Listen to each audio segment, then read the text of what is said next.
let me go into junior year drama. So junior year was the worst year of my life, where junior year of high school was supposed to be the best year of my life. All because I got suspended twice. I got suspended, one time because I went to another campus to go see my girl because they're hating on me on my regular campus. I got suspended, and then I got into a fight with somebody who was having a fight after I got suspended, so I had to pay attention to the situation. So I got suspended twice, so I got, my ass beat technically, and it wasn't worth it. I got suspended because it was a black on black crime, and it was horrible.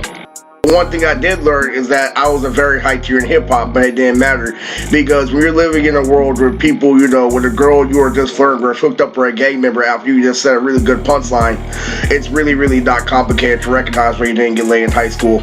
What you did get is tons and tons of social appraisal if you tried all out like me, because I was listening to mixtape when I was young. I was even listening to foreign music, like Japanese music, like anime openings, and putting them on my iPod. So it gave me, a different personality and made it a very distinct personality. So it may be, doing too much, because as a grown man, I recognized what I was doing was unnecessary, even though there's a truth I'm going to say later on the video. But the way I felt it, you see, I was raised where it is what it is, so a gang can't, defer from it. But the main thing I focused on was rejection. Again, choosing signals left or right. So if you know what choosing signals are, choosing signals is when a girl is almost about to like you, but then a regular kid does something magical to fuck it up. The reason why they're choosing signals is because they're never complete. I had the heavy hair, the punchline is I was getting our girls off screen. Like there was one time I was looking at the Lost and Found, and I got a girl named Andrea, and I had a proper introduction, a very regular introduction. State your name, state what you're doing, and then leave. Don't put too much emphasis. You state your interest, and then you let what you're doing, your occupation, do the rest. So what you have to do is the great balance of being a human being, and when you try to get a girl in school or anywhere, is recognizing that girls are hot, but life is more important. So you have to get her, let her know you're interested, let her know you're straight. Then let them know why you have to get to your homework, why you have to do your studies, why it's more important. And if you keep on, letting her take you, playing hard to get, you're gonna come off as gay. Let's get into junior year drama. First off, what I loved about 2020, aka what I tried to make junior year fight school, was the slice of life anime Bloom Into You. There was this running gag that wasn't mature and that I couldn't, get the boring stuff in order to, make the fun stuff. So I took it head on, and I finally became mature enough that I was jealous of this Indian archetype that was in my high school. If you don't know what an archetype is, an archetype is a whole deck in Yu-Gi-Oh! Like how Kaiba has the Blue Eyes deck and Pegasus has, the Toon deck. A Toon deck is an actual, deck in Yu-Gi-Oh! Where all the cards support each other of the same type. I noticed that's the whole reason why I wasn't getting girls in school or why I was winning Life in Juro. They all have connections to their family. And Indian people, are strict where it comes to sticking to their race, sticking to their family. So they're always coming with a winning deck, so you can't really face them. Or to get an Indian girl, a Filipino girl, or like any other girl, any race, if you're black, you gotta use game.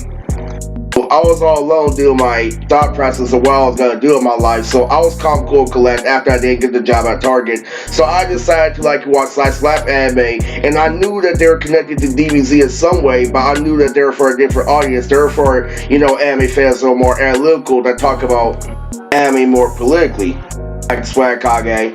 Swag Kage is the best Naruto reviewer on YouTube, who goes into the detail of the chakra points and what the different modes do and what makes them different in the actual Japanese mythology behind their translations. It was this running gag that my brother used to always say swag every time we would play 2K or a video game. Like every time I would get a new present, something good happened. Hey, I got A on my test. He's like, swag.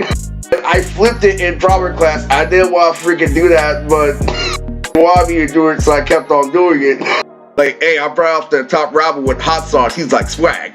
So, I had fun with, the Indian class, or like a certain race of Indian people that were out to get me, who were taking advantage of the fact that they were a tribe, that they were agriculture, and using it against me. And that's how I stopped getting jobs, because everybody used racism. Mexicans use that shit against me. A whole bunch of people, literally fucking use racism or to cock my girls away from me.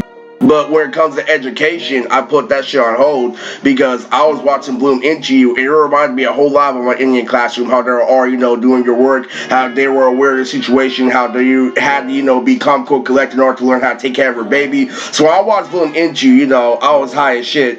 It's not an action anime, it's an anime about romance, but it also has, part lesbian vibes, and it's about two schoolgirls trying to fit into school, talking about the boys they like, and also how the boys are gonna handle their studies. It's not really them, dealing with hormones or anything. It's them, figuring out how they gotta get to school, or they gotta get to a bus late, literally deal with the class, what did the essay have to cover, and it's a really slow anime or not too much going on. But if you know a whole lot about life and you know a lot about anime, that's perfect for raising children because you have to have a clear mindset, but it's also, better for doing business. So I see, Slumdog Billionaire acting like they're this great society, yet getting away with all these operations.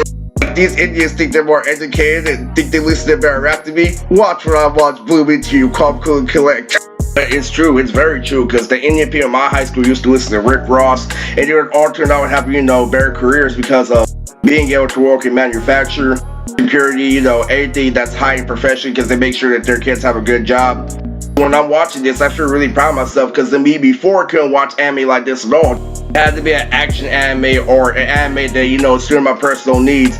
That had, there was this thing called Kyoko no Katana back when I first joined the ARL, where it had that ending, the Japanese ending, Daisy, Kyoko no Katana, about a girl who wears glasses. It's kind of shoujo anime, kind of like Haruhi Suzumiya that was Roswell Schoolgirls, but it has tons of action. She can turn her blood into a scythe, so it's more reasonable. This is anime that has nothing to do with action at all. It's just schoolgirls going to school, so it's really for you to understand and pay attention, and I was gorgeous of that in 2020. So that's what I learned about slice of life anime as a whole, and made me feel so mature, and made me actually learn that I changed a whole lot. So aside from me, fitting in, shoving it in their face, fuck that.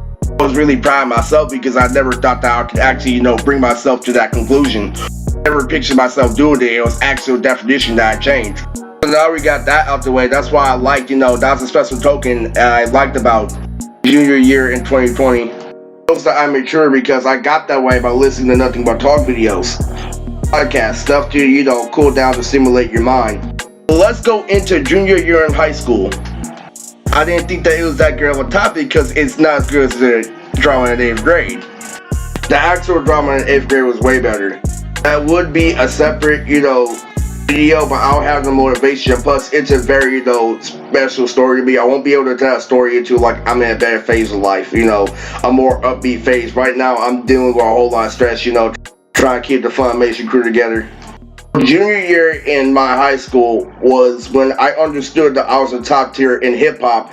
So I was able to, be able to speak, Lil Wayne's mixtape, Break Up. I was actually able to recite with an Indian guy in class. So we know how we all honestly sing to ourselves. I just happened to be a junior in high school, so I thought I'll mention Lil Wayne song Break Up and social appraisal. So I'm like, nice ties on the guinea, you should want the kiwi, bread day flow. A random Indian guy in class said vegetable zucchini. All that, and I still didn't have a girlfriend, and it was very tragic. And also that drama class is when I rewrote the Big Out arc when I was in high school. I rewrote the Big Out arc twice, once when I was in 7th grade and the second time my junior year in high school. And funny fact, the animation rapper Troy Ferguson, my actual drama teacher's name was Troy River. He first was there and I addressed him as Troy River. It was actually a pretty good experience. It was better than I thought. I was able to, I passed with a B and I was a very good actor. But these two Indian guys set me up with this girl named Deeper because I was trying to learn from her mistakes. So I got, better outfits and, a better understanding of socializing in hip hop, but I wasn't a better understanding myself in society. I tried to play it cool, so I tried to not, against Deeper, try to not impress her, but how popular people, do that one thing when they make you do something you don't want to, when you're saying you're so with fucking toxic teenagers. When they told me to get Deeper, I'm like, I can't, freaking. 1, she's too pretty. 2, I'm not Indian myself. So they try to convince me, no, with your new outfit, your new swagger, it's different. So the day I was working my way up to ask her, this Indian guy ended up asking her on stage. And C said, yes, it freaking destroyed me. And what ended up happening, last year was Stone mentioned at the time when I, sang to her girl on stage. Uncle Jay's perverted ass told me to sing to her girl that I liked on stage while I was singing that song. That almost got me in trouble. So it is a comparison to little kids and adults that gang members likes. You see how he did something childish, how he wasn't supposed to do that, how he was supposed to be responsible, but guess what? He got away with that because he's Indian and that's an agriculture. He did it at the right time. He did with understanding. When we're already cool with letting that shit swag. I mean, I'm saying swag 24/7. Why would he fucking, hop on stage? Livingstone was all like, Riz, when you try to kiss a girl, you're going to jail. But I was an adult and shit. I told him, you just nerd over the internet, fucking turn on your webcam so I can see what your face looks like. It did bring me all the way back to 6th grade because that's really how desperate they're willing to do to prove their point. But Livingstone's been good. He's been on his studies, so he's trying to join the Funimation crew slowly but surely. I was, really horrifying him last year with some multi-dimensional roast because he stayed the same and I got community college level.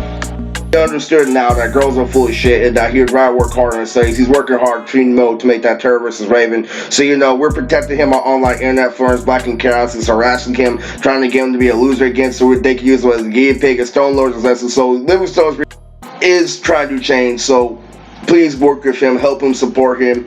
Because I don't want people to live in this world where they think it's unforgivable. Yeah, he fucked up on principle, but there's a really good proposal with Terror vs. Raven. And if he's willing to change, why weren't I make him a better person? Because there was a time where we were just going to use his voice because there's a great theme to the battle, because they incorporate, the thing I was doing for this on the roof.